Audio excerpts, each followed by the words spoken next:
യേശുവിൻ്റെ കൂട്ടായ്മയിലെ എല്ലാ പ്രിയ മക്കൾക്കും ദൈവം എപ്പോഴും സ്നേഹിച്ചുകൊണ്ടിരിക്കുന്ന നിങ്ങൾ ഓരോരുത്തർക്കും പുതിയൊരു പ്രഭാതത്തിൻ്റെ എല്ലാവിധ ആശംസകളും നേരുന്നു.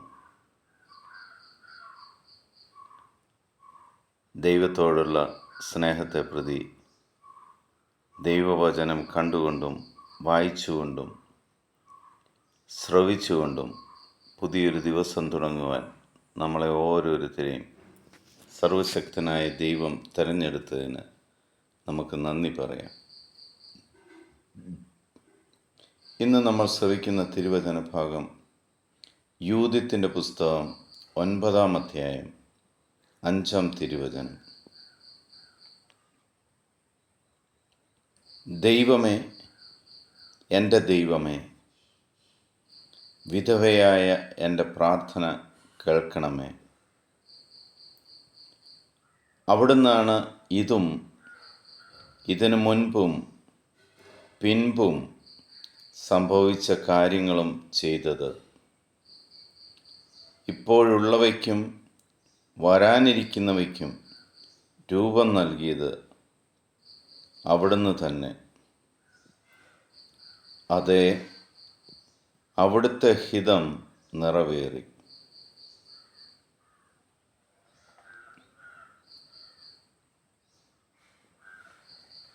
പിതാവായ ദൈവത്തിൻ്റെ മുന്നിൽ,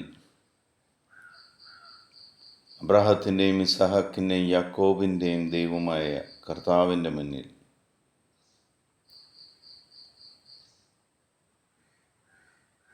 ഇസ്രായേൽ ദേശത്തിലെ മക്കൾക്ക് ദൈവത്തിൻ്റെ സഹായം ലഭിക്കുവാൻ വേണ്ടി ധൈര്യത്തോടെ വിശ്വാസത്തോടെ ദൈവസന്നിധിയിൽ പ്രാർത്ഥിക്കുവാൻ ഇറങ്ങുന്ന വിധവയും ആരും സഹായത്തിനില്ലാത്തവളുമായ യൂദിത്ത് ദൈവത്തോട് പ്രാർത്ഥിക്കുന്ന പ്രാർത്ഥനയാണ് നമ്മൾ ശ്രവിച്ചത്.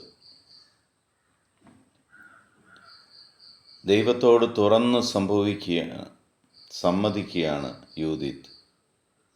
കർത്താവേ, ഞങ്ങളുടെ ജീവിതത്തിൽ എന്തെല്ലാം സംഭവിച്ചിട്ടുണ്ടോ അത് മുഴുവനും അങ്ങ് അറിഞ്ഞുകൊണ്ട് തന്നെയാണ്. ഇനി എന്താണ് ഞങ്ങളുടെ ജീവിതത്തിൽ വരാൻ പോകുന്നത് അതിനെല്ലാം രൂപം കൊടുത്തിരിക്കുന്നത് അങ്ങ് തന്നെയാണ്. അങ്ങയുടെ സഹായം കൂടാതെ ഞങ്ങൾക്കൊന്നും ചെയ്യുവാൻ സാധിക്കുകയില്ല. അങ്ങയുടെ ഹിതം എന്താണെന്ന് വെച്ചാൽ അത് ഞങ്ങളുടെ മേൽ നിറവേറ്റണം. ഈശോ കുരിശിൽ കിടന്നുകൊണ്ട് മരിക്കുന്നതിന് മുൻപായിട്ട് ഗെത്സമേൻ തോട്ടത്തിൽ വെച്ച് പിതാവായ ദൈവത്തോടും ഇങ്ങനെ തന്നെ പറയുന്നുണ്ട്: കർത്താവേ, എൻ്റെ ഹിതമല്ല നിൻ്റെ ഇഷ്ടം നിറവേറട്ടെ എന്ന്. അതുതന്നെയാണ് യൂദിത്തും ഇപ്പോൾ പറയുന്നത്. ഞങ്ങളുടെ ഹിതമല്ല, ഞങ്ങളുടെ ഇഷ്ടങ്ങളല്ല, ഇസ്രായേൽ മക്കളുടെ ആലോചനകൾക്ക് വിപരീതമായി ദൈവത്തിൻ്റെ ഹിതമാണ് നടക്കേണ്ടതെന്ന്. പ്രിയ സഹോദരങ്ങളെ, നമ്മുടെ പ്രാർത്ഥനയിലും നമ്മുടെ ആവശ്യങ്ങളിലും കർത്താവിനോട് പറയേണ്ടതും ഇതുതന്നെ.